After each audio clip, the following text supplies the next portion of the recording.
Mengetahui di bawahnya ada beberapa gadis cantik yang sedang tidur pulas, pemuda itu turun dari pohon secara perlahan agar tidak mengagetkan mereka. Namun usahanya gagal ketika kehadirannya membangunkan mereka. Dengan seketika ketujuh bidadari terbang meninggalkan Kai Karambua. Sial bagi Kai Karambua, saat berusaha melarikan diri, tangannya berhasil diraih oleh si pemuda. Kai Karambua menariknya dengan kuat hingga membuat cincin yang ia kenakan di jarinya jatuh. Si pemuda memanggil-manggilnya, namun Kai Karambua tidak menghiraukannya. Dia terus berlari.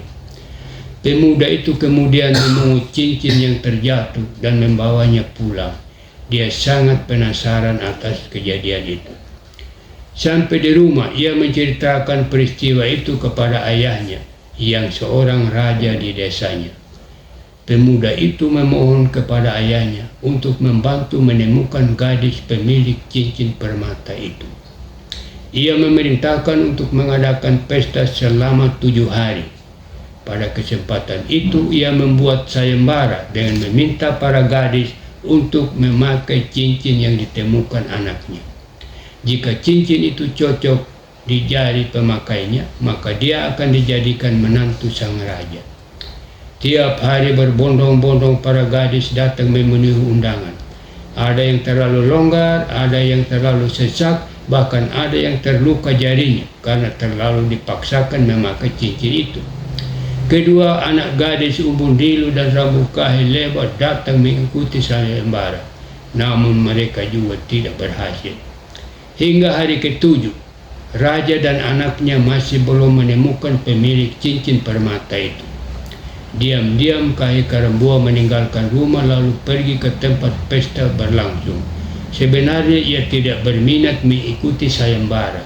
Ia hanya berniat untuk mengambil kembali cincinnya, karena itu satu-satunya kenangan yang ia miliki tentang ibunya. Sesampai di rumah raja, Kai Karambua mencoba cincin itu.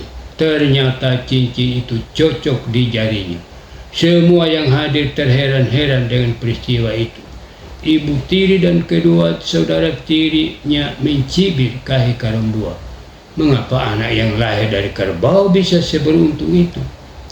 Akhirnya raja memenuhi janjinya. Putranya ia nikahkan dengan Kai Karambua.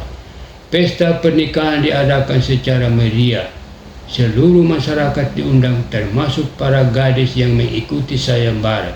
Begitu juga Umbundilu dan Kahil Lebar dan kedua anak gadis mereka. Meskipun Kai Karambua sudah menikah dengan putra raja, tapi ia tidak dendam sedikit pun terhadap Umbundilu dan Kahil Lebar yang pernah mengasuhnya. Sekian.